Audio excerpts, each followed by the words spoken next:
What's up, everyone? Welcome to the FAA podcast. It's getting to it. 10 days to go till the 2025 NFL draft in Green Bay. And we got some news about that, but we'll talk about that in a hot sec.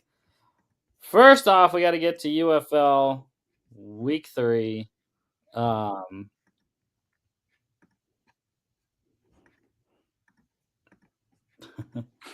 can get it right. Anyways, Stallions. Rolling one out against the Renegades there. I mean, this is definitely the best weekend for sure. Of all 3 weeks so far, this weekend had very competitive games. I know the first 2 games of the week were kind of, defensive kind of battles, especially this one. This one was a drag out slugfest for literally 60 minutes. Stallions getting it done late with the Matt Corral touchdown to Cade Johnson there.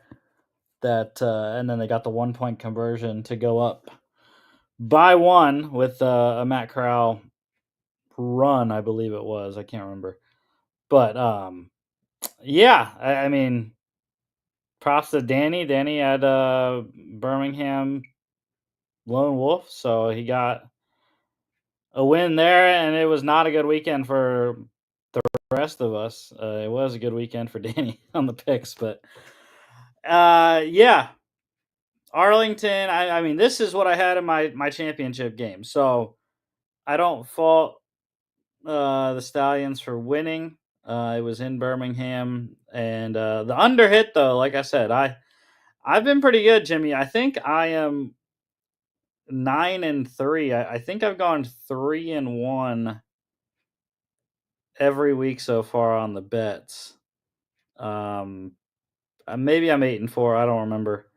Last week's might have lost 2 of the 4, but I get one bet each game, and I've been hitting them usually.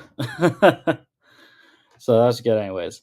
Corral though, very poor completion, 46.3%, 255, a touchdown, a pick, 4 carries, 24 yards, and a 1-point conversion, the game winner there. Luis Perez for Arlington, 68.4%, 204. Kalen Balaj, not a good running day for either squad. Balaj led the game in rushing, though, 41 yards on 16 carries and a 15-yard reception there. See there, Birmingham could not run the ball at all. Matt Corral was their leading rusher at 24 yards. Marable, 1.7 yards per carry, their leading non-quarterback. Cade Johnson had a great day in his real first touches there on offense for the Stallions. Caught half his targets, 3 of 6, 63 yards, touchdown, led the game in receiving. And I know Paul Goldschmidt's going to lead this game in hits. Hopefully that's an infield hit. Run. Why is he so slow? Okay, thank you. I thought he was too old. He couldn't run. It looked like that's what it looked like. Goldie getting down the line though fast enough, I guess. Yeah, Sal Cannella with fumble in this one. And defensively, how about Joe Powell, safety for the Renegades, 6 tackles, 5 solos, a pick, 2 pass defense. He's been excellent every year in spring football there. And got to give props to kicker Lucas Haversick for Arlington. All their points for all 3 of his field goals, 33 long. Renegades plus 4.5 did cover. So if you listened to us on Friday, I told y'all to take Renegades on the spread, even though I liked them to win. They did cover. Under 39.5. Also, if you listened to us, that made you some money there. Saturday, we had the Roughnecks in sort of a similar thing happened in this game. Roughnecks coming back 18-17 over the Showboats. Part of this game, though, was the Showboats' inability to capitalize in the red zone. There's a big issue in this game for Memphis and Ken Wisenhunt's squad, why they're 0-3. Someone had to win.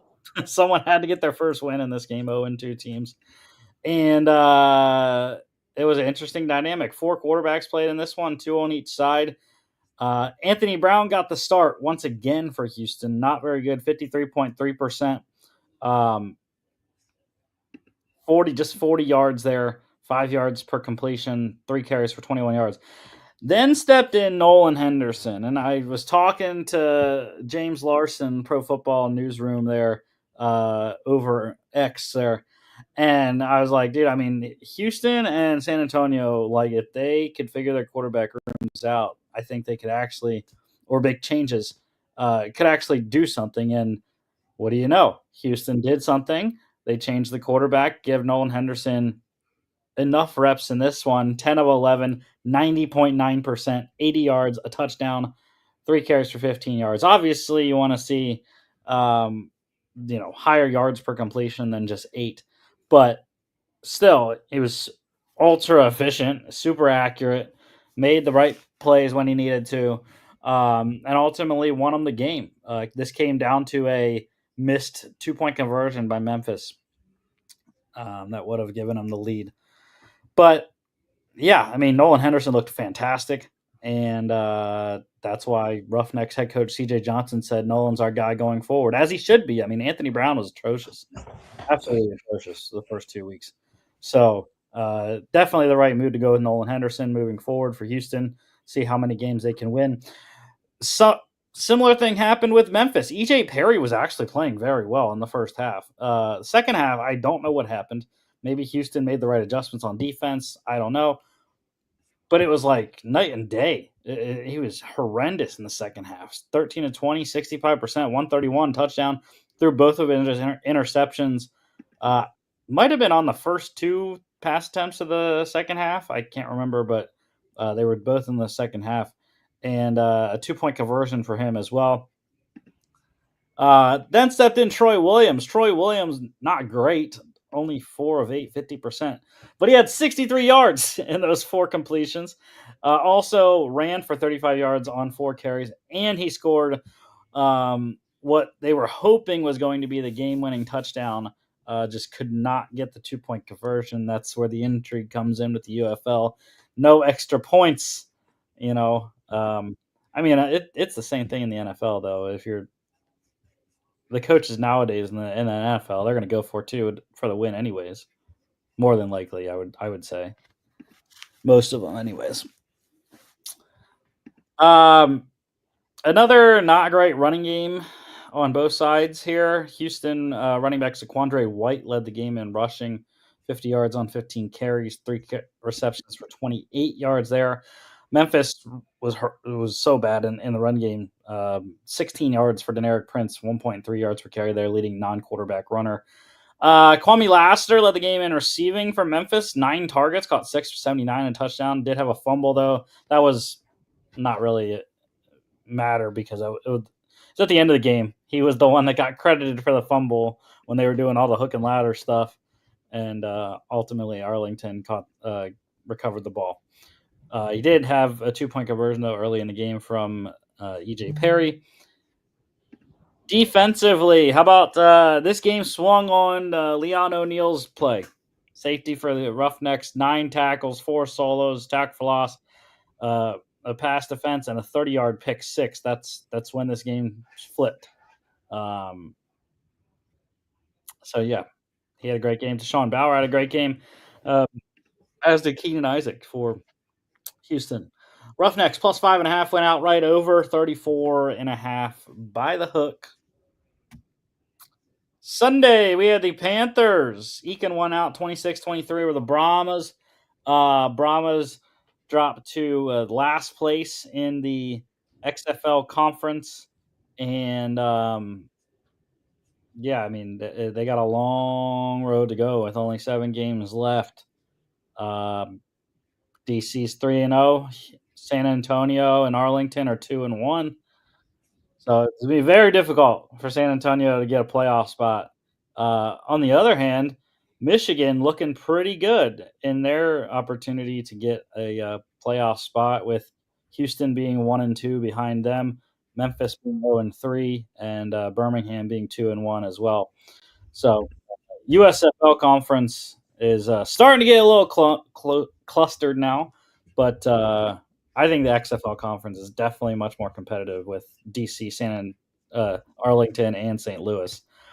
It's a shame that one of those is going to have to miss the playoffs because I think all three of those teams are very good. Anyways, to this game, Bryce Perkins got the start for Michigan. Or no, Danny Etling, my bad, got the start for Michigan. Completed 2 of his 4 passes for 21 yards, then got banged up, got rocked really on a throw outside the pocket. Bryce Perkins comes in, plays excellent. 73.9% completion, 193 a pick, 10 carry, 30 yards, 2 touchdowns, and a 1-point conversion. This game was kind of back and forth. It almost swung just like the Memphis game on a pick 6. That was by my bad, I don't have it on here. It was by Jordan Williams, I believe, was the linebacker for San Antonio.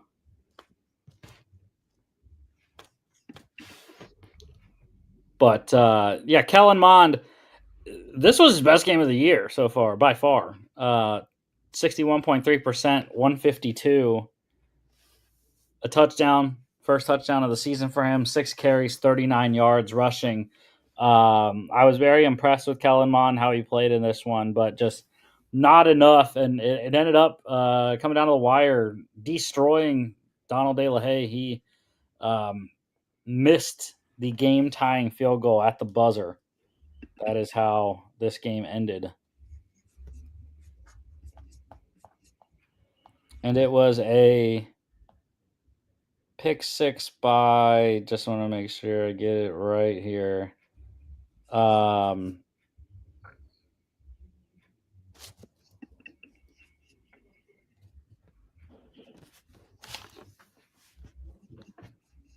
Yeah, Jordan Williams. Yeah, 85-yard pick 6 for him. So he's my player of the game, for sure. Jaden Sheridan, he led the game in rushing, most of that coming on a 43-yard touchdown scamper there, 7 carries, 59 yards, and a touchdown. McFarland had a receiving touchdown as well. Jacob Harris, he's having a great season so far for San Antonio, despite their 0-3 record. 9 targets, caught 4 for 56, lead the game in receiving. And I mentioned my defensive player of the game is Brahma's linebacker Jordan Williams, 9 tackles, 4 solos, tackle for loss, pass defense, and a 85-yard pick 6. Not enough to win, though, for San Antonio. Brahma's plus 7.5 covered. Over 35.5, like I said, it would happen. I was also very pissed, though, Jimmy, in this game. I had live bet Michigan minus 7.5 right at the beginning of the game because I heard about Wade Phillips wasn't feeling good, so he was not on the field for this game. So the new offensive coordinator, Peyton Party, he not only was in his first game as offensive coordinator, but he essentially had to be the head coach as well because he was the one that had to interact with the officials on the sideline in the place of Wade Phillips being up in the booth. So yeah, that was like double duty for him in 1 week. But I thought he did pretty well, and he's good on camera for sure. He's got some good one-liners. But yeah, so I live bet Michigan minus 7.5. I was like, yeah, Wade's not on the sideline. New offensive coordinator. He's got to handle timeouts and everything now. And we had it. We had it. Michigan was rolling. They were inside the freaking 20-yard line. And what do? They throw a pick 6. It's like, God, come on, bro. So bad. So bad. They were up 8 points. Or whatever, 9, whatever it was. Yeah, 8, because they kicked a field goal then eventually. And yeah. Anyways. To the last game of the weekend, great win. DC Defenders 27-15 over the Battlehawks. This one was in St. Louis. DC went in there, completely dominated the St. Louis Battlehawks. Jordan Ta'amu, it's hard to say his best game of the year when he threw for 45.9% completion and 2 interceptions. But it really was his best game of the year. 243 yards, 3 touchdowns. Um, he didn't run the ball very much, but yeah, I mean, it was timely throws. That was the key thing for DC. It was timely throws, big time throws, big time touchdown throws as well. So, um, yeah, Jordan Ta'amu did enough to get this 12-point victory, the biggest margin of victory this weekend. Manny Wilkins, on the other hand, this was his worst game of the season. 55.2%, 147, a touchdown, 3 picks, 4 carries for 39 yards, and a fumble. Safe to say that Blake Williams did not miss a step from his dad leaving. This DC defense was lights out, dominant. They look like the freaking 85 Bears out there, man. That's how good they were. And it started up front, constant pressure on Manny Wilkins all day in the pass game. Jacob Sailors couldn't run anywhere. You see that Jarvian Howard was their leading running back, 6 yards. Ja'Cour Pearson was their leading non-quarterback rusher, a wide receiver, 7 yards on his only carry. And yeah, of course, Manny Wilkins led the game in rushing for St. Louis. But yeah, I mean, it was ridiculous, this defense for DC. And screw the Royals real quick. Just screw the Royals. I hate you, Bobby Witt. Love you, though. Jacob Sailors was completely shut down. 7 carries, 1 yard in this game. Wild. Had a really big workload, though, in the receiving game. Led the game in receiving, actually, as a running back. Caught all 7 of his targets for 91 yards. Deion Jackson did lead the game in rushing for DC. 8 carries, 54 yards, and a negative 4-yard reception. Ty Scott was leading receiver in this game. Caught 3 of his 6 targets, 85 yards, and a touchdown. You had Briley Moore McKinney catching a touchdown, as did Cornell Powell. Frank Darby catching the lone touchdown pass from Manny Wilkins. And defensively, how about Andre Mintz for the DC Defenders? He was wrecking everything up front, every passing down. 2 tackles, both of them solos, 2 sacks, 2 tackles lost, 2 forced fumbles on Wilkins, and a fumble recovery that he did all in the same play. He stripped him, he sacked him, stripped him, and then the ball was like rattling around, and he finally eventually made the loop around to get to the ball and recover it himself. DC +7. I told y'all to take that, and they won anyways. Thank you, Danny. I'm just not gonna pick. I'm gonna pick against DC all year, man. If they're gonna keep winning, that's fine. I'm cool with that. Over 38.5.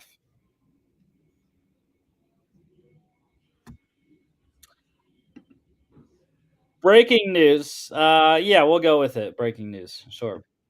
The Giants are gonna be in Boulder, Colorado, on Thursday to have a last private workout with Colorado quarterback Shedeur Sanders. So we will see if that means anything or not. 1 week from the draft exactly, they will be hosting that workout in Boulder. I don't know. I don't know, Jimmy.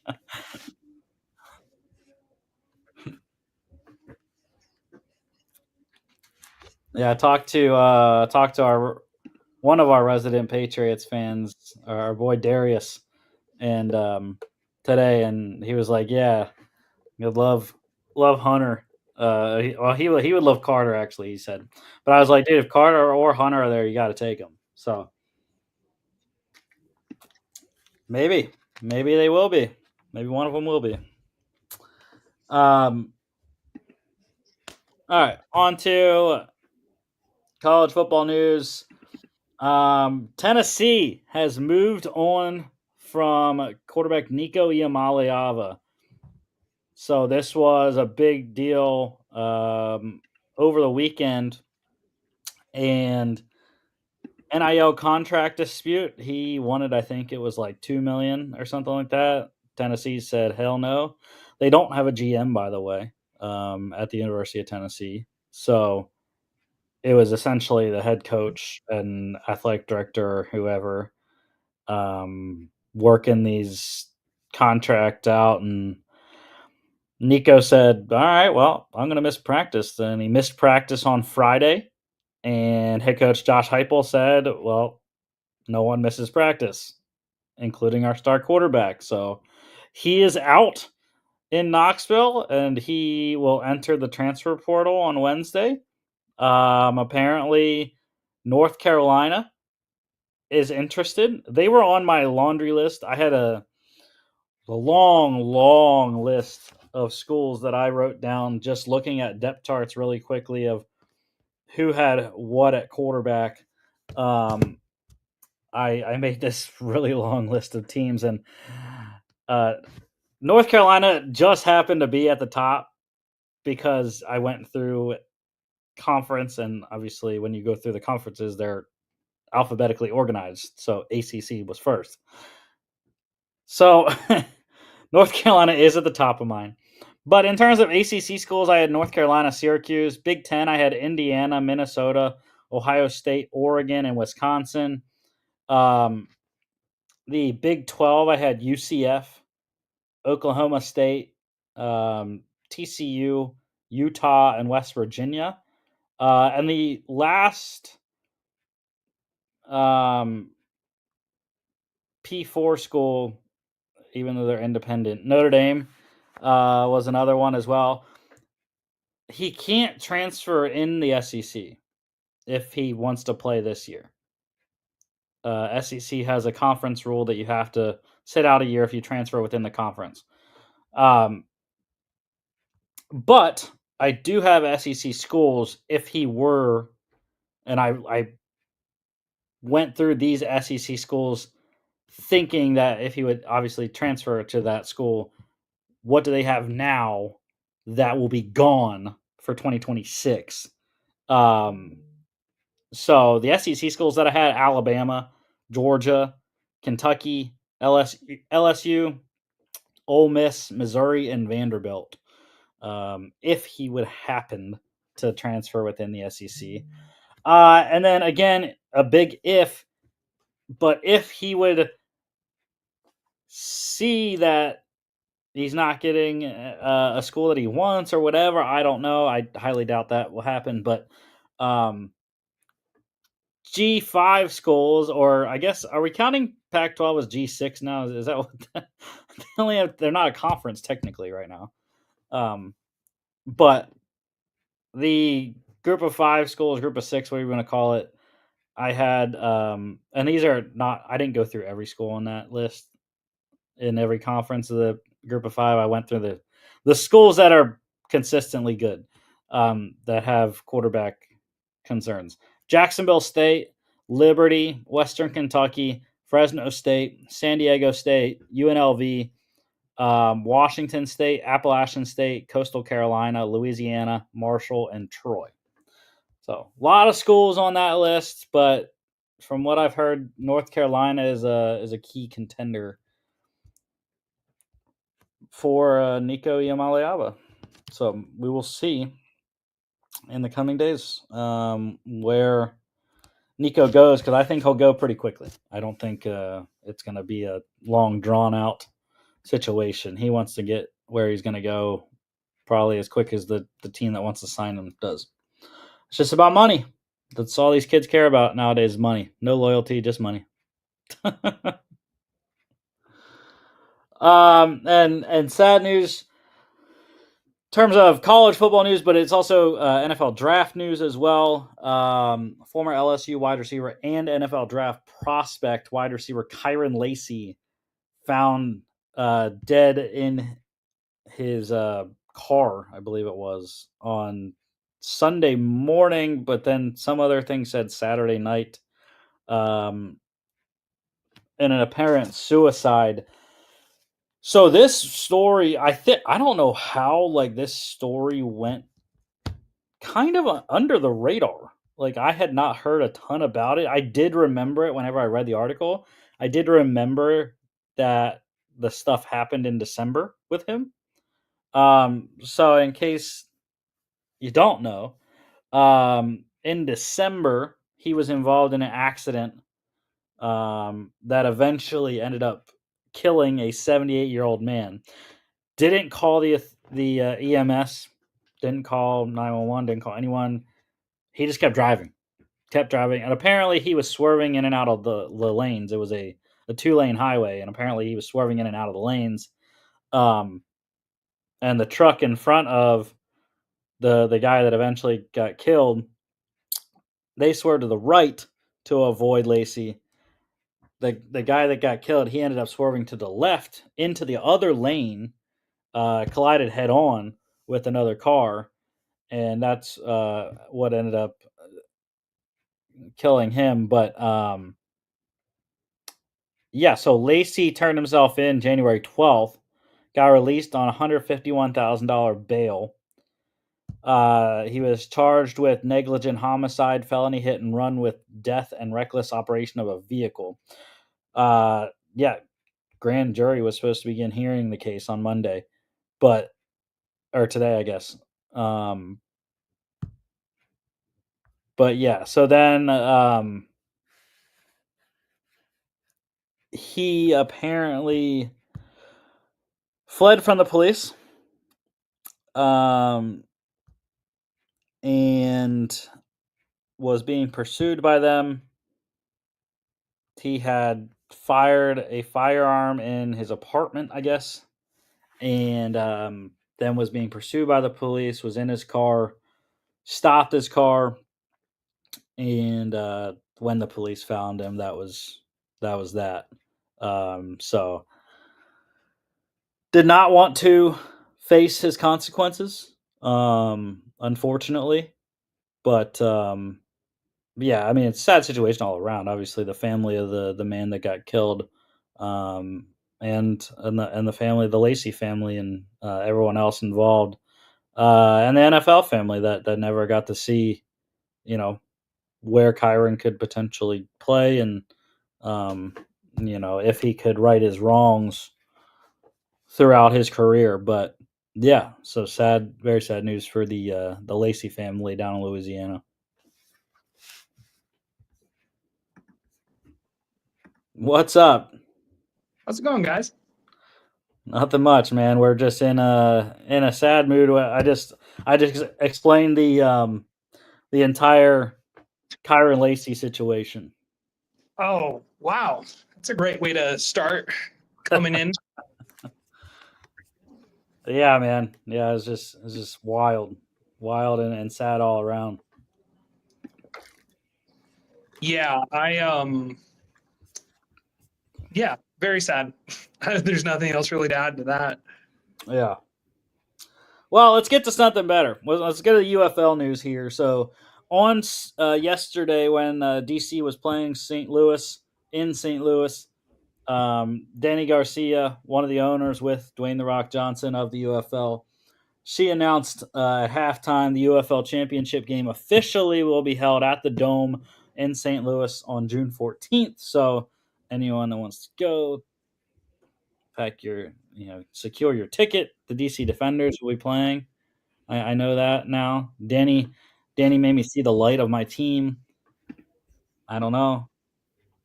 My champion, everyone's championship is still alive technically right now. So I still think mine's a good championship. Arlington and Birmingham, I don't know, but Michigan might have something to say about that in the USFL conference. We'll see.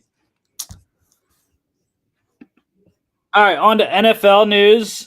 Just before the show, about 15 minutes before the show, or actually, no, I'm sorry, 45 minutes before the show, the NFL announced its draft attendees in Green Bay next week. So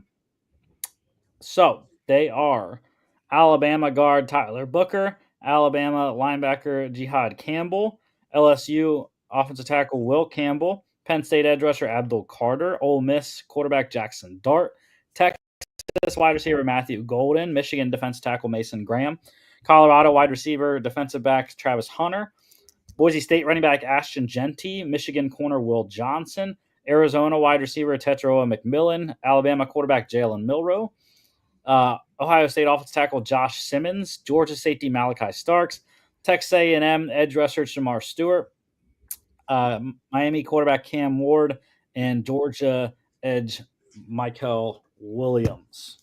So more than last year. Detroit only had 14, I think it was 13 or 14. Jalen Milroe is the one everyone's talking about, though, from the draft attendee list, because not anyone that I've heard has him in the first round. So you will be waiting. Do you think the Steelers could shock everyone and take him first round since they don't have another pick till the third? Hell no. If they're taking a quarterback in the first, they're going Shador or Jackson Dart. Jalen Milroe is not a first round quarterback. I agree. I just heard that thrown around somewhere, and I was like, I've seen crazier stuff happen on draft day, but I would be surprised. If he lasts till the third, Steelers will get him. Please no, though. Please no. He should have stayed in college. All right, let's get to draft visits, because they're winding down here down the home stretch. So the Saints, they hosted Ohio State offensive tackle Josh Simmons. Cardinals, Ohio State offensive tackle Josh Simmons, and Arizona State running back Cam Scadaboo. Bengals, South Carolina defensive tackle TJ Sanders, and Miami offensive lineman Jalen Rivers. Bills, South Carolina defensive tackle TJ Sanders, and Kentucky defensive tackle Deion Walker. Ravens, hosting Georgia linebacker Smile Munden and Virginia safety Jonas Sanker. Patriots, hosting Penn State edge rusher Abdul Carter. That's his last one. He only visited with all four of the top four teams. Raiders, they're hosting Colorado quarterback Shador Sanders. Jets, Michigan defense tackle Mason Graham. Whole host of teams hosting Washington State wide receiver Kyle Williams. Dolphins, Bears, 49ers, Seahawks. Commanders, hosting Kentucky corner Maxwell Hairston, and Louisville corner Quincy Riley, and Virginia safety Jonas Sanker. Lions, hosting Texas wide receiver Matthew Golden, and Virginia safety Jonas Sanker. Sanker also visiting Falcons and Panthers. Cam Scadaboo also visiting the Browns and the Giants. And the Vikings hosted Michigan running back Khalil Mullings.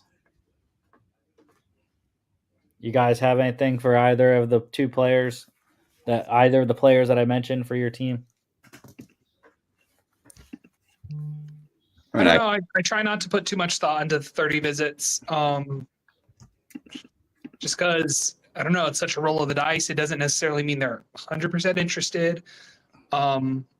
I thought it was interesting that for some reason, and there was verification that Kyle Williams from Washington State, people would assume that was a local visit, so it wouldn't count. But I guess he wasn't able to come for the local visits, and it counts against him. But otherwise, no, not really. Okay, gotcha. Yeah, gotcha. Nothing overly shocking about ours. I mean, Mullings is pretty solid. I could see him as a day 3 draft pick. I think the Vikings could look for running back depth because I don't trust Ty Chandler. Aaron Jones is here for another year. I know Jordan Mason's got 2 years. That's about all. Jimmy, I was going to put in a trade offer for Jordan Mason in my Dynasty League. I was thinking about it. Not sure, though. Not 100%.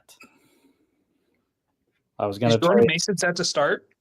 No, but Aaron Jones is old enough that he can get hurt. Okay, don't put that energy on him, man. It's hurtful. Well, KOC said he wanted a 1A, 1B situation anyways. So I'll take a 1B Jordan Mason. And they apparently said he's probably going to be getting goal line work. So touchdown Vulture City. Would love to see that. Early fantasy advice. That's what we're giving people here. You can never be too early for fantasy.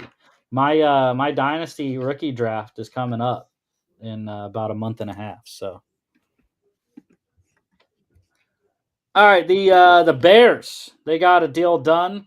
A couple days after the Texans signed safety Jalen Petrie to be the highest paid nickel in the league, the Bears one-upped them, and they signed safety or corner Kyler Gordon to a 3-year, $40 million extension, $31.25 million guaranteed there for Chicago and Kyler Gordon. Pretty solid deal for a pretty solid player.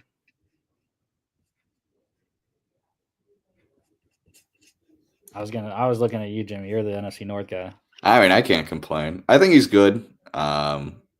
Maybe slight overpay. I don't see the back half of that contract really aging super well. But their corner room needed a guy like Kyler Gordon for the next couple years. But if by the end of the contract, if Chicago still sees him as the number one defenseman on the team, cornerback on the team, they didn't do a good job. But I mean, it's an okay contract, especially for the first couple years. Well, that's why they're not paying him like a 1. They're paying him as a nickel. True. A couple other free agent signings. The Commanders. They signed Ravens quarterback Josh Johnson back in Washington for a second. I think it's second. It might be 3. I believe it's only 2, though. His second time in Washington. So 16th stop, I believe it is, in the NFL for Josh Johnson. Love it. Love to see it. You just need to diversify, though, a little bit more, Josh. I mean, you've only been on, what, like 13 teams? That's not even half the league. Pick it up. I'm disappointed that he didn't go to a new team this time. Yeah, come on. Cleveland could have used you. Has he signed with Cleveland before? I have no idea. I think he's been with Cleveland before. Damn it. The joke sucked. Go to the Vikings. Should have went to the Vikings. I know he wasn't on the Vikings before. Yeah, he was with the Browns in 2012. You see, why would I remember that? Yeah, but because he was with Washington in 2018. Yeah, that was the other time he was with them. So he's been with the 49ers twice, or 3 times, 4 times. Okay, been with the Ravens 3 times, the Bengals twice, Broncos, Bucks, the Jets, the Giants, the Bills, Texans, Raiders, Lions, the Jets twice, 49. Yeah, so that's it.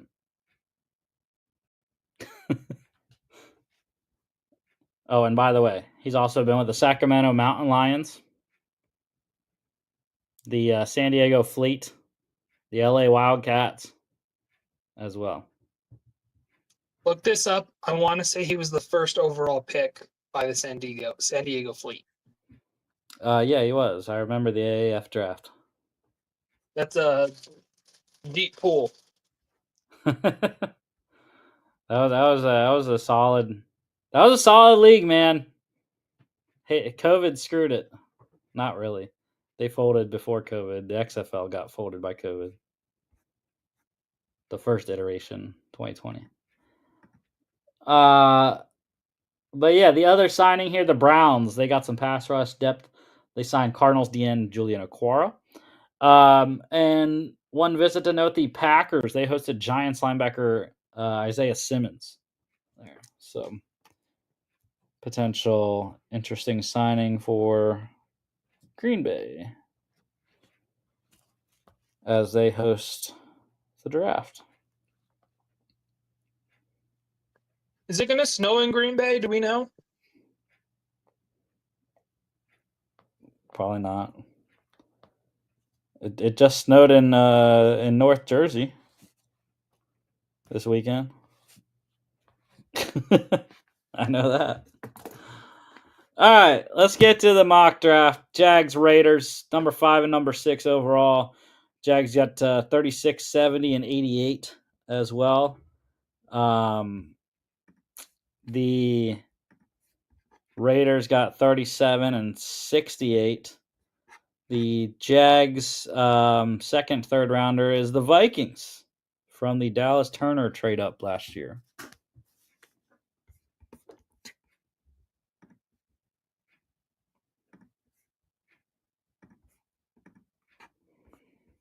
All right. Let's go. Titans. Where are we going? Cam Ward. Okay. Who are the Browns going with? Abdul Carter. Pretty chalky so far. Giants going Travis Hunter. Okay. Will Campbell for the Patriots. So, what do we have for the Jacksonville Jaguars? No, Atlanta Falcons. We're not doing that. That's not actually horrendous, but no. All right, for Jacksonville, I got interior O line as the number one need here. Okay, stop. What are we? I don't. What are you talking about? Ad blocker. Stop. Freaking our lads. We detected an ad blocker on here. Anyways, interior O line for me is the number one need for the Jags. I am not very confident in your boy Ezra Cleveland there, Jimmy.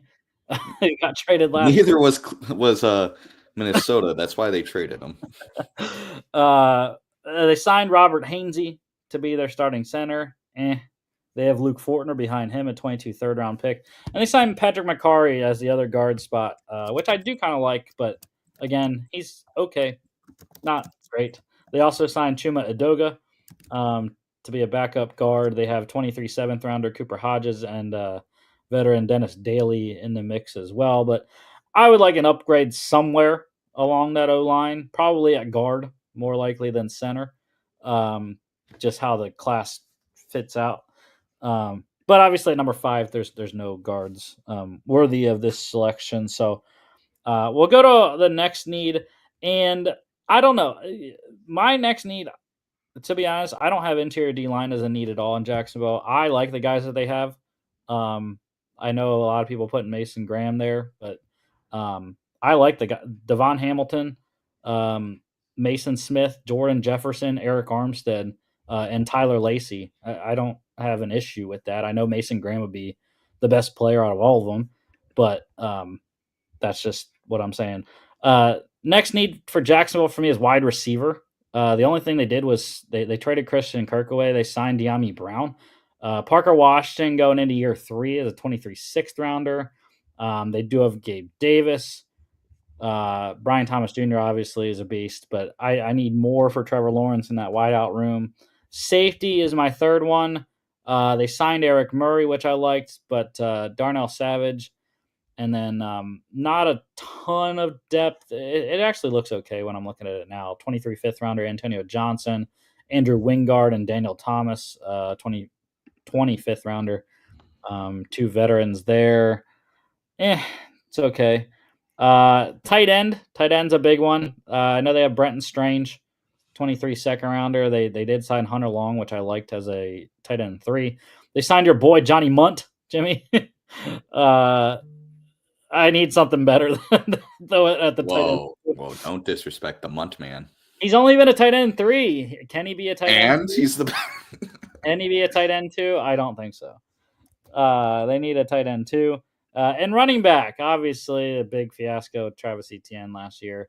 Tank Bigsby, while he did play okay, I'm just no. I think they need a guy. It's tough, though, because they spent back-to-back years on running backs, Tank Bigsby in 23 third rounder, Keelan Robinson, 24 fifth rounder, and obviously Travis Etienne, 21 first rounder. So, yeah, I don't know. What do y'all think? I know the consensus pick for most people has been Mason Graham here. I'll go first. As much as I love Mason Graham in terms of value, I think that defensive front is solid. I know Walker gets a lot of talk because of what happened with Aiden Hutchinson, but Walker's still very solid, and I think he can continue to get better. As fun as it would be to see Mason Graham paired up with him, I don't know where he fits. I mean, I think he's great. I don't think he makes too much sense of what the Jacksonville Jaguars need. This team needs to start really giving Trevor Lawrence guys to work with, either through the offensive line or at skill positions. I lean towards McMillan or Membu here. I just think those are the guys that can like get this offense going. And if you need D-line, I mean, there's 2 second-round. Is it 2 second-round picks for Jacksonville, or is it 2/3? I forget. 2/3. 2/3. Okay, so there's 2/3. As we've noticed throughout these like month and a half of doing mock drafts, this draft is loaded at D-line. I mean, if there was a team that like wanted to trade up and keep Jacksonville in the top 10, I would take it. Problem is you don't have that. You Pretty got close. 15, 11, and what was it, 13 for Arizona, 16 for Arizona. Like if a team like Carolina or the Saints were coming up, I would take it and then wait to get either Membu and McMillan in the later first. But you don't have that offer. I'm taking McMillan here.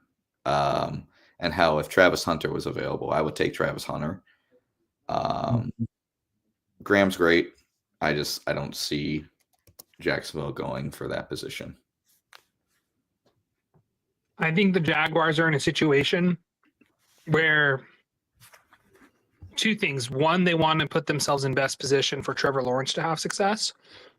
But also, if you look at the needs on the roster, and I think Rusty went over it well, they have needs scattered around, but they have like plug and play guys now. They're all just decent to good to average. There's not really many stars outside of Brian Thomas, Trevor Lawrence. I would say because of that, you just look at the board and take your best player available. So for me, it actually matches what PFF has here. Or who do you use? Pro Football Sports Network? No. Mason Graham or Ashton Jeanty. I think those are the best players available. I mean, if you guys talked to me last college season, I was in love with Ashton Jeanty's play style. Like his balance is insane. He was running against 7-8 person boxes and still putting up 100-yard 2 touchdown stat lines. Like he was ridiculous. Question is, do you want to take a running back at 4 overall when you can get a good upgrade at running back in the second? Or do you take Mason Graham, which is who I would lean for, which I know is very chalky, but I think he's just the best defensive player available. And if you're not talking him, I would say Jalen Walker. I think, and Rusty, you said it yourself, he would be the best defensive tackle there from the start. Eric Armstead, he's getting older. He didn't look the same as he did last year. The other guys are younger and could develop with Mason Graham. So I think the issues you bring up about defensive tackle being not necessarily a glaring need, you could say that the same thing about most of their positions. So that's where I would lean Mason Graham. Yeah, I would go with Graham too, just based off where they are on the board. And I agree with Jimmy. If we could get something back a couple picks, I would feel better about taking McMillan. I just don't see the value in McMillan in the top 5. I think potentially top 10, but even there's a bunch of teams that don't see any wide receiver other than Travis Hunter worthy of a top 10 selection. So I'm on the same page with John, and Mason Graham makes sense. I would love Ashton Jeanty, but it just doesn't seem like with the guys that Jacksonville has already, although I'm not very confident in any of them based off last year. I think Graham would be the guy to get here. 2-1, Jimmy, you're outvoted. Yeah, that's fair. All right. With the Raiders here. That's a very nice trade from the Jets, by the way. 26 spots. Thank you, Seattle. There you go, John. Seattle wants a running back. Anyways, with the Raiders here, the number one need is running back. I mean, it's pretty simple. Zamir White obviously did not do it last year. The worst rushing offense in the league. They did sign 31-year-old Raheem Mostert. Great. So excited. Love my boy Sincere McCormick. out of UTSA as well, but he was undrafted for a reason. They also have 6th rounder last year, Dylan Laube, who is more of a pass catching guy, and undrafted guy last year as well, or not last year, but a street free agent, Isaiah Spiller. Yeah, it's just the most glaring need on the roster is running back. Have to invest in this Pete Carroll run game that they want to do in Vegas. Ground and pound. John knows it well. I'm sure he will talk about it in a second. But running back's my number one need for Vegas. I'll just go through them. The rest of them, wide receiver. I mean, that's pretty close to running back. It's pretty bare. Jacoby Myers and everything else. Trey Tucker is decent as a speedster, but they literally have nothing. They have nothing at the rest of their wide receiver room. Definitely need to bolster that. Probably get at least 2 wide receivers this year in the draft. Interior O line. Dylan Parham is pretty solid. They did sign Alex Kappa. I don't know why our lads doesn't have him starting in the other guard spot, but they don't have any depth. Jordan Meredith is listed as the left guard starter. I have no clue who Jordan Meredith is. So that's why I think interior O-line. Center is kind of the same way. Love JPJ at center, but Will Putnam is the backup center. No clue who that is. He sounds more familiar than that Meredith guy, though. Linebacker. They lost a lot at linebacker. They did a lot as well. They lost Divine Diablo and Robert Spillane. Filled them in with Devin White and Elandon Roberts for some stupid reason. They got older and slower at linebacker. I don't know what they were thinking there. Love my boy Tom Eichenberg, or Jimmy's boy, I should say, Ohio State last year, 5th rounder. They do have Amari Burney in the 6th round, 23 as well. But I think they need to invest in the future there.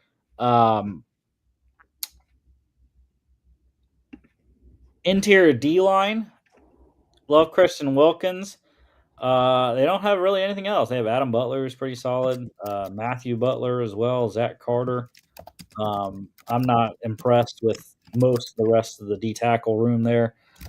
And then obviously quarterback. Quarterbacks, I think more secondary now because of the Geno Smith trade and contract extension. I still think they do like Aiden O'Connell. He's just obviously physically limited. Very smart player, but doesn't have the big arm that you want. And they also have Carter Bradley, who I think a decent player out of South Alabama, undrafted last year. So, yeah, my top need is running back, and obviously everyone's picking Ashton Jeanty to the Raiders, so I'm good with that. What do y'all say? I will agree. I usually am one of those guys that hates taking running backs in the first round, especially in the top 10, but I agree with you completely. It's a best of all worlds.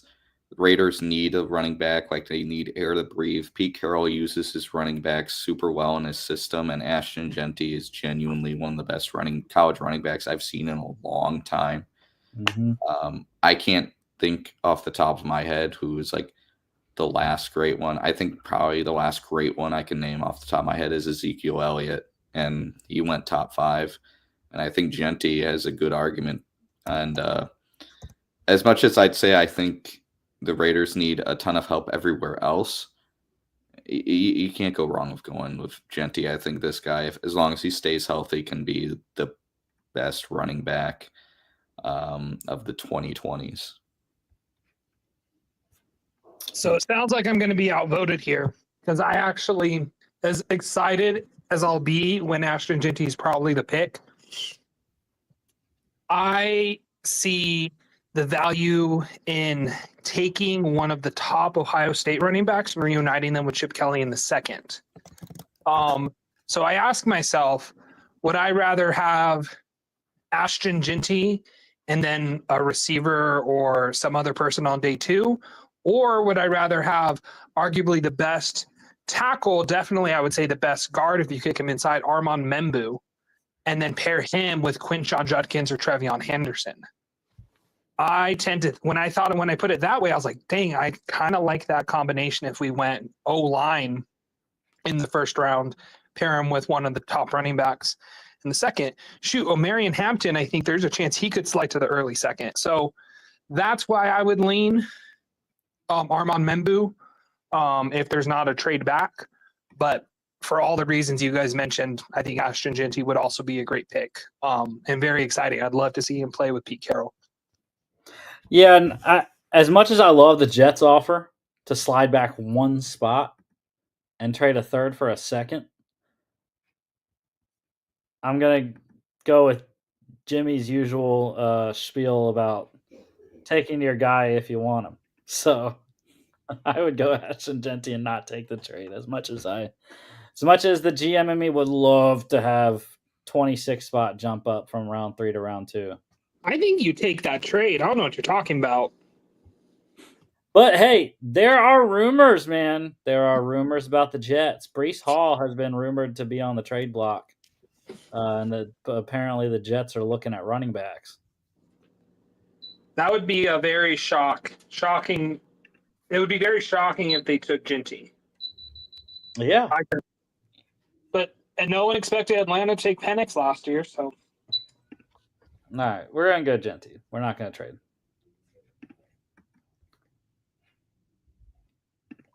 Jets go Armand Membu, who I thought they were going to take anyways.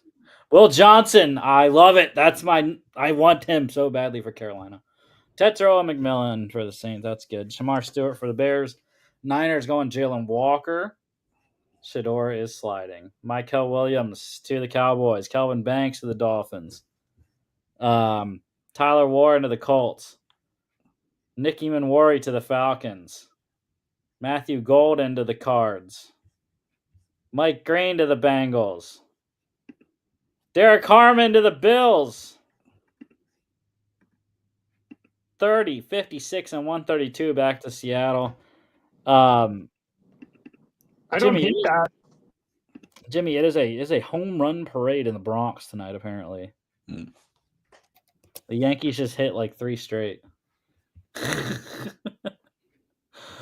Janae Barron to the Bucks. The Broncos are taking Jahad Campbell.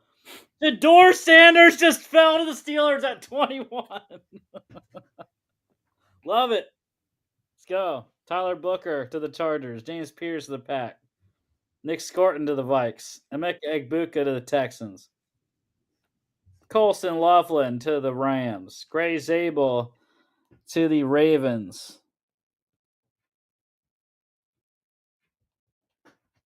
Our boy Malachi Stark's fallen again, Jimmy. Siobhan Revel to the Lions.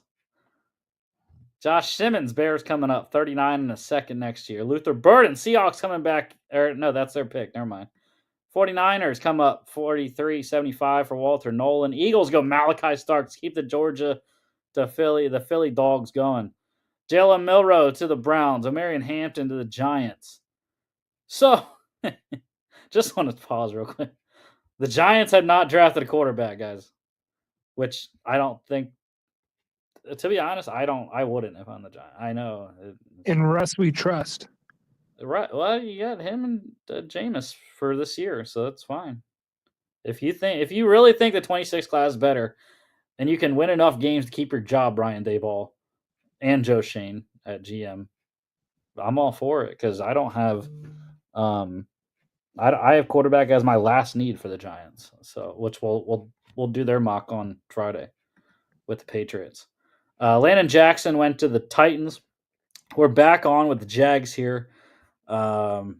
Big trade up for the Steelers. I don't like either of those trades here. So we got Mason Graham. And I think this sets up pretty well. So my number one need, like I said, was interior O-line. Love Donovan Jackson here. If not, wide receiver is my next one. I know we drafted Trey Harris last mock draft. What was that for Carolina? Or no, for the Jets, right? Yeah. And then safety. Safety is here as well. Xavier Watts. We do not have any tight ends here. And then running back. Travion Henderson would be the next one on their board, anyways. What are you guys thinking? I like Donovan Jackson. But I also, could you look at who else they have offensive line available? For guard? Can you look at tackle too? Because sometimes they list guys under tackle who can slide in. Yeah, I think Donovan Jackson's the best pick here. It's also, I think Donovan Jackson can go to Philly at 32. I like that as the Eagles pick. What do you think of that, Rusty? I don't hate it, but I don't have. I actually don't have interior O-line as any of my needs for Philly. With the Kenyon Green trade, and they still have Tyler Steen to fill in for Becton. So I like those two fighting it out, and I believe in Jeff Stoutland. Fair enough. I think that would be a slam dunk for Jacksonville here. Mhm. And then I think you could probably still get a decent receiver in top of round 3, or at least similar grade to what you could get here. Mm-hmm. Yeah, I agree. As I always say, when you have your need, you pick it. And Donovan Jackson, I think, is at least one of the top 3 best offensive guards in this draft, in my opinion. Probably stuck at 3rd, but yeah, I think at 36, he's great value. Yeah, PFN here doesn't have interior line any of their needs for Jacksonville, unlike me. So I don't know. Anyways, to the Raiders, Pittsburgh. They want Milrow. They're double dipping at quarterback. They want to come up for Dart and get him and Shador Sanders together. Yeah, Bengals want to come up as well. I don't like either of those trades. So this is an interesting one for Vegas now. You have Jackson Dart. A lot of people are talking about Jackson Dart as a first rounder nowadays. My next need after running back is wide receiver. So Trey Harris would work. Interior O-line, unfortunately. Donovan Jackson just went. I got a linebacker, Carson Schwessinger. Love him. He would make a lot of sense. Interior D-line. We have a bunch of guys. Tyleek Williams, Kenneth Grant. And then at the end is quarterback. So Jackson Dart. Can you see who's available at safety? Xavier Watts. Xavier Watts. Did Nick Emanwari get taken? Did I miss that? Yeah, Falcons. Ah, gotcha. Yeah. Dang, good for him. That's pretty early. If he is available here at 37, you can't tell me that's the most Pete Carroll pick ever. Cam Chancellor 2.0. That would be ridiculous value if either insane. of the top 2 were here. Since my guy, who I was excited about, is not there, I think clearly Kenneth Grant is the best available player. So I think his value here would be where I would run, because we took Ginty in the first, correct? Yeah. And then at receiver, I believe Jaden Higgins is available. Yeah. He would be my top receiver available here. Him or Jack Besh, I think could. When do the Raiders pick next? 3rd round? We got 68. Yeah, I would go Kenneth Grant just because of value there. Yeah, I think he's the best player available. Fight him, Jimmy. I don't want to.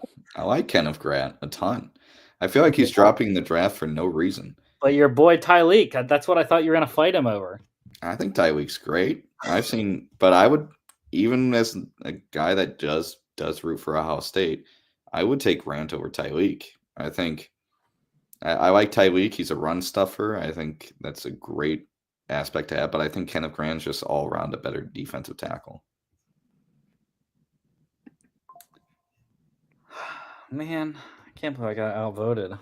Too bad. My play would be Carson Schweschinger. I know it's not as immediate of a need because of Devin White and Landon Roberts.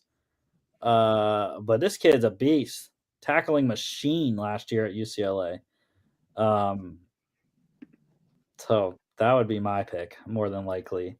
I wouldn't hate that. I just think the value of Kenneth Grant. I think Kenneth Grant could be an option for Seattle at 18. So for him to fall to 37, I think is a steal. Jackson Dart ain't a bad pick either. Just saying. Patriots going Jalen Noel. Eagles. Oh, I love that. Donovan Ezrawaku. 64 a second next year and a 7th. Travion Henderson to the Saints. Quinshon Love Judkins to Chicago. The Bears. Mason Taylor to the Jets. That's a connection a lot of people are making. Chiefs going Josh Connerly. Jackson Dart to the Cowboys. There it is. Wow. Ben Morrison to the Niners. 100, 113 and a second next year. Marcus Bowe to the Falcons. Carson Schweschinger to the Cards. Dolphins going Xavier Watts. That's a great pick. Trey Harris to the Bengals. Okay. Seahawks. There it is, John. Jonas Savaiinaea. I'd love Savaiinaea. Lions going Wyatt Millum, 60 and 102. Trey Amos. Those are two bangers for Seattle. Broncos, 60 and 122. Maxwell Harrison to the Packers. That's a good one. Tyleek Williams to the Chargers. Seahawks. Emory Jones. I don't know about that one. Tate Ratledge to the Texans. JT Tuimoloau to the Ravens. Bucks going Olu Oladejo. Princely Uman into the Commanders. Darian Porter for the Bills. Chiefs going Jaden Higgins. There's your boy, John. Azariah Thomas to the Commanders. Damn it. Andrew Makuba to the Giants. Braden Swinson to the Chiefs. Brown. Oh, okay. Hold on. All right, no trade offers here for the Raiders. But Chiefs coming up for Darius Alexander. 75, 133. That's Chiefs have had a lot of picks here. Yeah.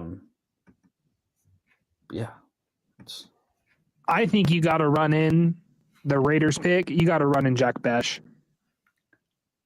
They need help on the outside. He's a bigger bodied guy. He catches everything. Did you see him in the East-West Shrine Bowl? That was crazy. The Senior Bowl, yeah. Senior Bowl, thank you. Mm-hmm. And an amazing story too. Pete Carroll will love that. That's his type of guy. I don't hate it. Yeah, because that's my next need. So I don't hate it either. For me, I was kind of between Besh or Royals. I think both of them are really solid. The only reason I'm not sold on Kyle Williams in this is because of height. I think the Raiders want someone that can get the ball down the sideline. I like Besh's height. He is taller than Royals.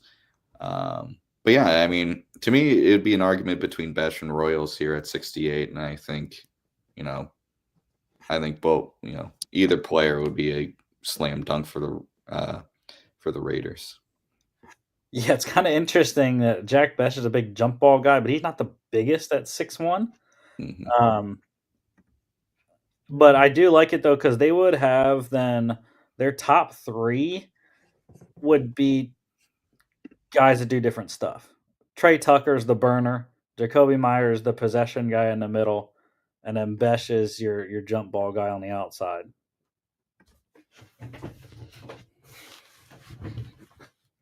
So, yeah, I'm okay with that. I think other considerations here for me.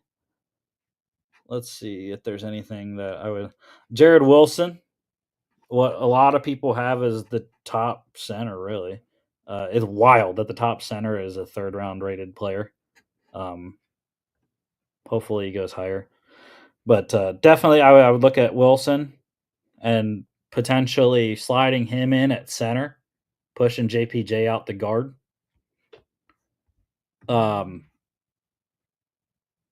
Other than that, there's no... I'm not a big fan of Barrett Carter. So linebacker is kind of off the board for me based off this board here. And then all the quarterbacks are gone. So there's not really any other. Is Will Howard available? If you want to look at a quarterback, I keep talking about just reuniting guys with them. I don't want Will Howard. Tyler Shuck is available too. I like Schuff, but I like him for the Steelers in the 3rd round, even though they already got a quarterback in this scenario. I mean, I don't like that reasoning, but regardless, I think Besh is still the go-to. I'm fine with that. Done with the Raiders now, unless we trade back in. Jordan Birch to the Pets. 5 picks from the Browns for a 4. I don't like it. And a 7 next year. 8 picks for a definite 4.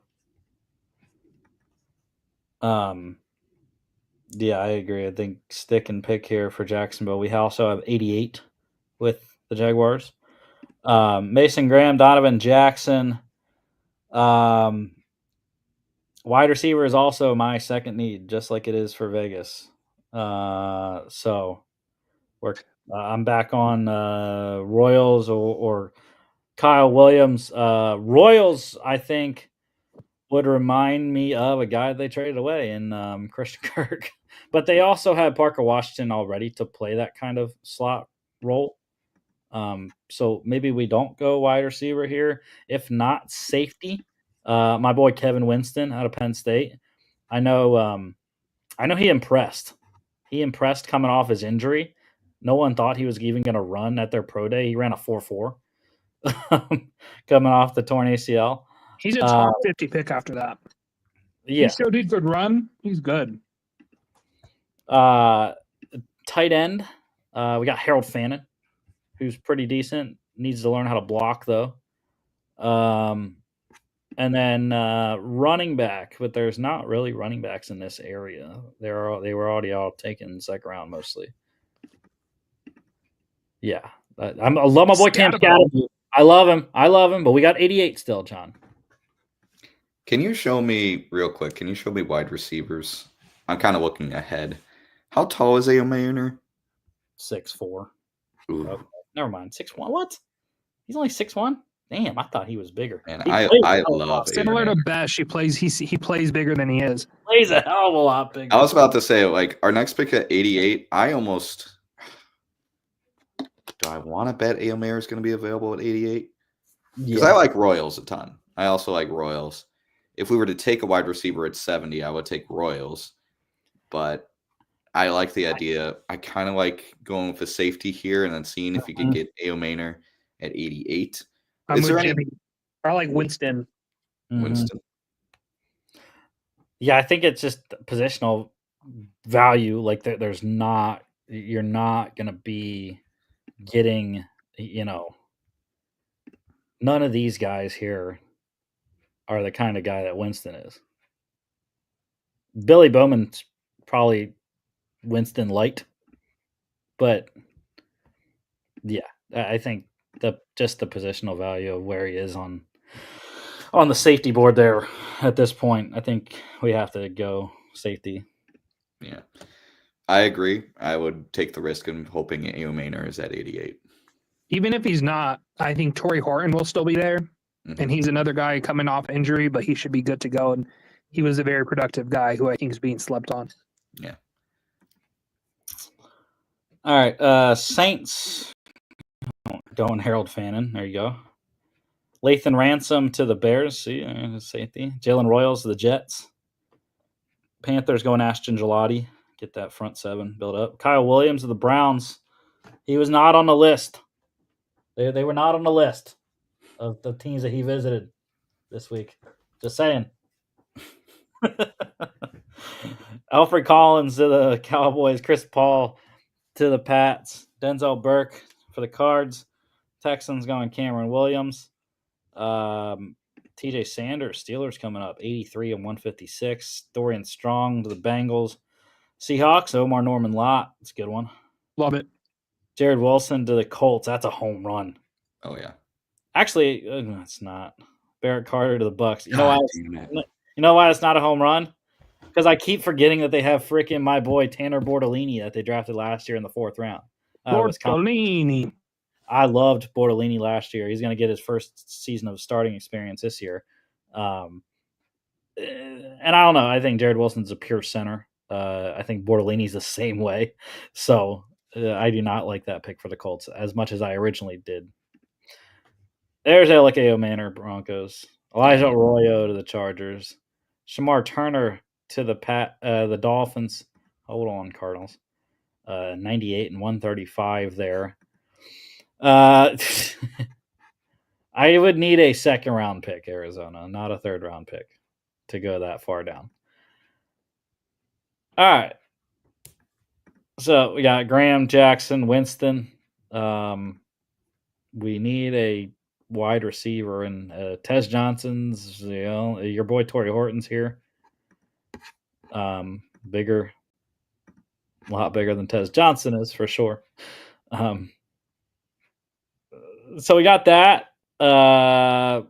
We also have tight end Gunnar Helm, Terrence Ferguson here. And we got running back, man. Cam Scattaboo is calling our name.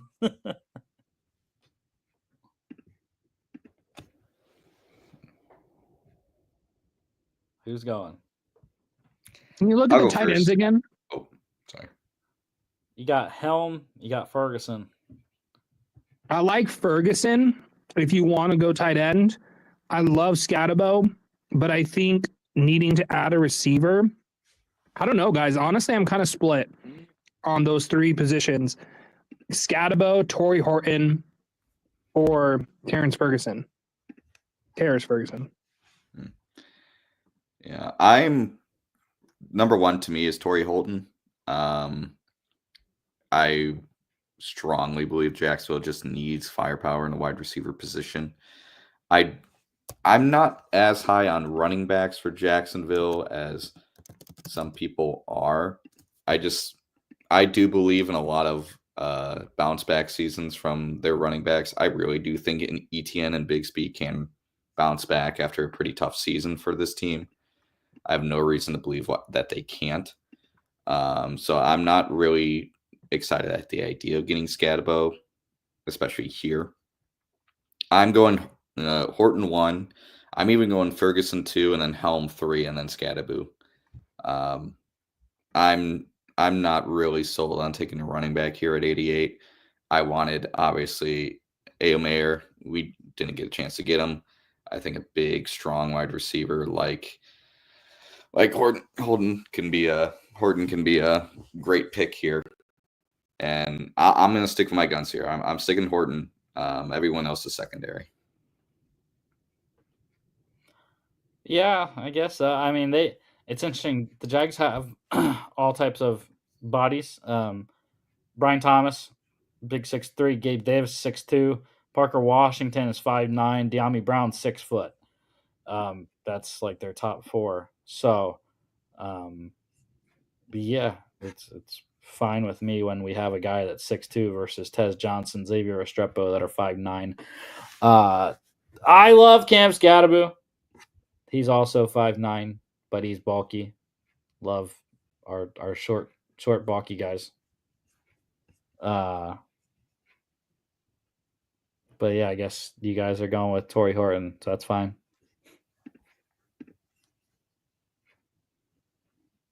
Yeah, I'm not really sold on the tight ends there, Helm and Ferguson.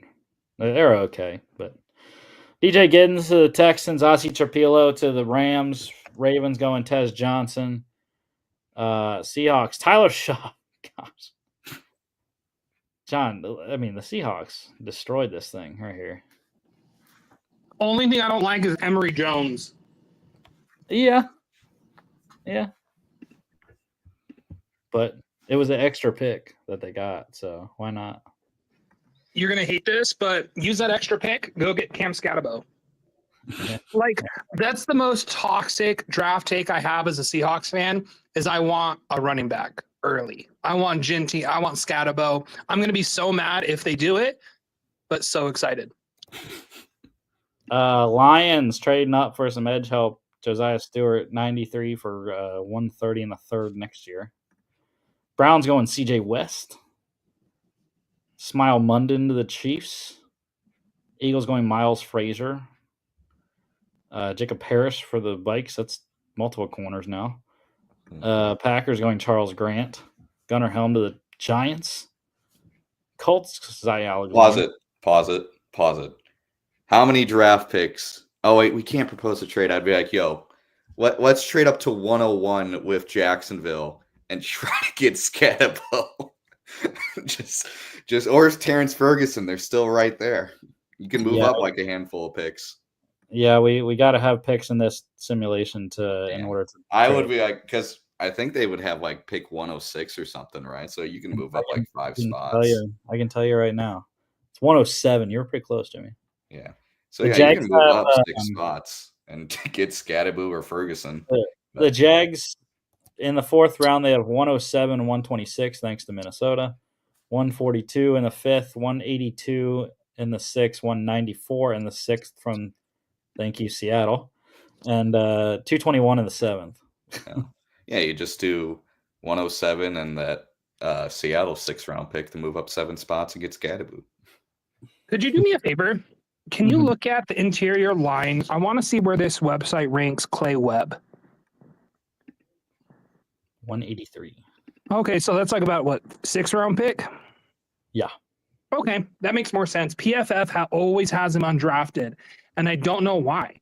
He just had off the field stuff, sent him to the smaller school. He's reportedly been clean since, and he just rocks dudes. Like, yeah, he was a Senior Bowl guy, I believe. Yep, I mean that's where I know him from.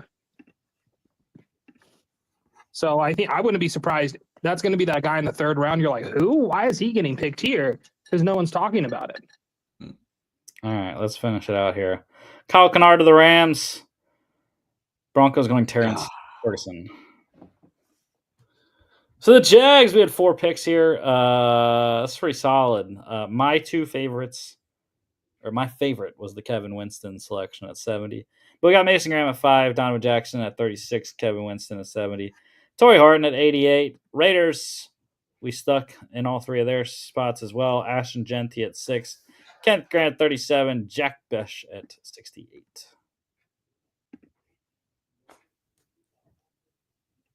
And for Jacksonville, we filled 3 of my 4 needs. Obviously, Mason Graham, we talked about it. That's more value than need pick right there at 5. What do you guys think of these? I like it for the Raiders. See you later, John. Can't give more comments to the Raiders for him. I like it. I know we talked about getting a quarterback. I'm glad we waited until the 4th. And I think in reality, in 2 weeks, I think the Raiders should wait until they're in day 3 to get a quarterback. I think what you do, you get a long-term investment and see if he can develop, maybe a Quinn Ewers, maybe a Will Howard, as everyone has been saying, maybe a guy you can get early 4th, because you don't use a 3rd round pick if you're the Raiders on a quarterback who, let's be honest, is a 4th round upside. I love Genty at 6. Again, I'm not a huge fan of running backs in the top 10 or even the 1st round often. But Genty, it really, to me, is just an otherworldly talent. Kenneth Grant, I think, is a steal. I really think he's a 1st round talent. I don't know why he keeps going to early 2nd. I really think he could go mid-20s, and I wouldn't be shocked. And then Besh, I've learned to love Besh the more I've studied him. I think the Raiders need someone like him. The guy, as we've said, I think multiple times in this podcast, he plays way bigger than he is. So I love the Raiders. I almost like Jacksonville's more. I think my only regret is I almost wish if all it took to get Aome here was to move up 4 spots and leapfrog Denver, I would have done it. But I think it was really solid draft. I think getting the guys you got, Mason Graham, great value pick. Like I said earlier, ideally, I think this team would take a guy like McMillan, but I don't think McMillan at 5 makes sense. I think McMillan at like 8 makes sense. I think if you pass up on Graham, you're gonna maybe regret it. But I think Graham's a great pick. I think the other picks we got fill a ton of needs. I think this is a team that needs to unlock Trevor Lawrence. I think Brian Thomas Jr. last year, you started to see flashes of it. And if you keep giving Lawrence guys to work with, and you keep giving Lawrence guys that can protect him, then you're good. You have something there. I think the bust label is starting to be thrown on Lawrence for no reason. And I think getting him guys to work with will help tremendously. Yeah, I real quick before John goes, I would have been okay with the Raiders trading up for Tyler Shuff. I think he's an excellent pick in the 3rd round. Like I said, I really like him for Pittsburgh. Played very well at the Senior Bowl. But yeah, I mean they are kind of similar to the Jags. They have multiple picks on day 3, 108 in the 4th, 143 in the 5th. They have 3 6ths, 180, 213, 215, and 222 in the 7th. So they have some level of draft compensation that they could send to move up. I know that would have been a lot to get up to where Seattle was at 92, that they took him at 16 picks from 108. So I would have been okay with trading a future pick with 1 or 2 picks this year.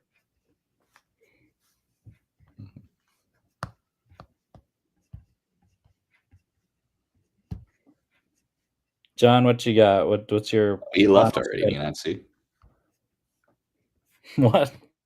Yeah, he left like 5 minutes ago. Oh no, John died. Rest in peace. Miss you. Is it? Oh yeah, it's my Wi-Fi. Okay. I didn't realize John left. Did not realize John left. That's my bad. Come on. Do better. Anyways. Yeah, pretty solid. Pretty solid mock for both teams there. All right, next week, the final one, UFL Week 5. We'll get you all your UFL game recaps. And the final mock draft, final team, it's not the final one, the final team mock draft, Titans, Browns 1 and 2 we are picking. So, yeah, very intriguing selections for both of those teams. Maybe the draft starts with Cleveland. Who knows? But don't forget to follow us on all our social media at FAA Podcast, Instagram and X, FAA_bets on X as well, FAApodcast.com's website. Check us out here on YouTube, Facebook, X, and Instagram, as well as Spotify, Apple Podcasts, iHeartRadio, and TikTok at FAA Podcast.